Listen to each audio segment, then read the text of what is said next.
जय श्री राधे। पूज्य श्री सद्गुरुदेव भगवान के चरणों में प्रणाम।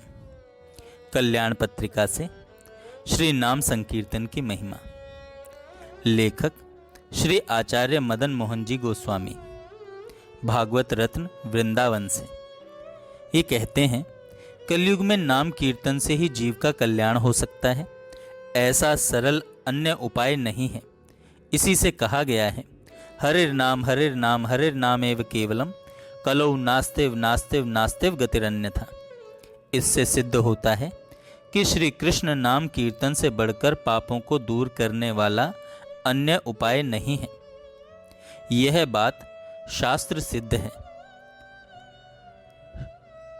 शास्त्रों में आता है कि जो विषय में अंधे हो रहे हैं जीव, जो माया के जाल में फंसे हुए जीव हैं, ऐसे जीवों के लिए एकमात्र हरिनाम कीर्तन ही सहायक है, जो सब पापों को नष्ट कर देता है। पद्म पुराण में भी लिखा है कि अपरिमेय प्रभावशाली श्री कृष्ण या श्री विष्णु के नाम कीर्तन से मनुष्य के सब पाप दूर होते हैं, जैसे सूर्य के उदय से अंधकार दूर हो जाता है।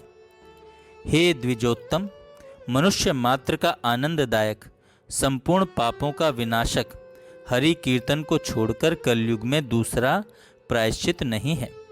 अतएव नाम की महिमा विचित्र है।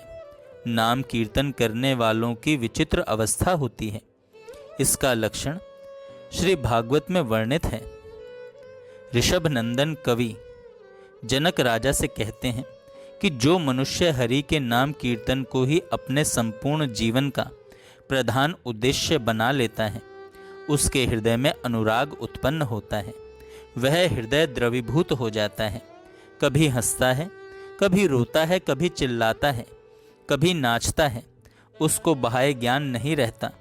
वह अपने प्रभु के प्रेम में पागल रहता है। यह नाम संकीर्तन संसार सागर से पार करने में नौका रूप है। श्री कृष्ण नाम कीर्तन की महिमा श्री गौरांग महाप्रभु ने स्वयं श्री मुख से वर्णन की है। श्री कृष्ण कीर्तन से चित्त रूपी दर्पण निर्मल हो जाता है, अर्थात चित्त के समस्त कलंक दूर हो जाते हैं और विषय वासनाओं की महादावाग्नि के संताप को कृष्ण कीर्तन शीतल कर देता है। जिस तरह चंद्र के उदय से कुमुदनी का फूल विकसित हो जाता है, कृष्ण कीर्तन से आत्म का पुण्य विकसित हो जाता है। हरि कीर्तन से भक्ति विद्या रूप विधु का उदय होता है। अतएव भक्ति विद्या का जीवन दाता है।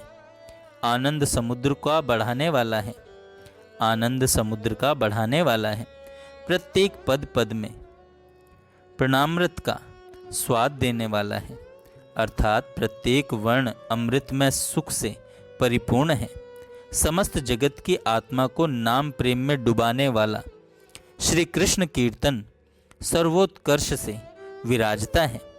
जब मनुष्य हरि कीर्तन करने लगता है, उस समय उसके भावों का परिवर्तन होता है, जैसा कि श्री चैतन्य देव ने लिखा है, तृणादपि सुनीचेन तरोरपि सहिष्णुना अमानिना मान देन कीर्तनीय सदा हरि। अपने को तृण से भी अधिक विनम्र मानता है, वृक्ष से भी अधिक सहनशील हो जाता है, तिरस्कार करने वाले का सम्मान करता है और सर्वदा हरि कीर्तन में निमग्न रहता है। जो लोग परिहास पूर्वक भी नाम कीर्तन करते हैं, उनका भी उद्धार हो जाता है। किसी संकेत से या परिहास से या जानकर अथवा अवज्ञा से नाम कीर्तन करता है, वह भी सभी पापों से मुक्त हो जाता है। कहाँ तक विचित्रता का वर्णन करें। ठोकर खाकर गिरता हुआ, ज्वर आदि पीड़ा से पीड़ित होकर भी यदि नाम कीर्तन करता हो, तो वह पुरुष भी समस्त यातनाओं से मुक्त हो सकता है। नाम कीर्तन का सिद्धांत यदि जानना चाहते हो, तो श्री चैतन्य देव के प्रिय ठाकुर हरिदास जी ने जो सिद्धांत स्थिर किया है, उसका स्मरण रखना चाहिए। एक दिन हरिदास पंडित मंडली के साथ नाम कीर्तन के तत्व संबंध में आलोचना कर रहे थे। उस समय नाम कीर्तन के अनेक प्रकार के सिद्धांत को सुनकर वे बोले कि यद्यपि नाम कीर्तन से पाप का नाश और मोक्ष की प्राप्ति सिद्ध है, परंतु मैं इनको मुख्य नहीं मानता, किंतु गौण मानता हूँ। नाम कीर्तन से श्री कृष्ण के चरण कमलों में प्रेम उत्पन्न होना मुख्य समझता हूँ। श्री चैतन्य चरितामृत में लिखा है, नामेर फले कृष्ण पदे प्रेम उपजय। पाप का क्षय मोक्ष प्राप्ति आनुषांगिक फल है। जैसे सूर्य के उदय होने से अंधकार का नाश होता है, साथ ही सारे पदार्थ भी दिखने लगते हैं, इसी तरह नाम कीर्तन से श्री कृष्ण चरण प्राप्ति मुख्य है, पाप क्षय और मोक्ष आनुषांगिक फल है। इस सिद्धांत को सर्वथा सबको स्मरण रखना चाहिए। उपसंहार में इतना निवेदन अवश्य करूँगा कि नाम कीर्तन के समय जब सात्विक भाव उत्पन्न होंगे तभी उत्कंठा होगी, जब उत्कंठा होगी उसी समय नाम कीर्तन का आनंद मिलेगा। इतने पर भी यदि नाम कीर्तन न करें तो उसको दुर्दैव ही मानना चाहिए। जय श्री राधे।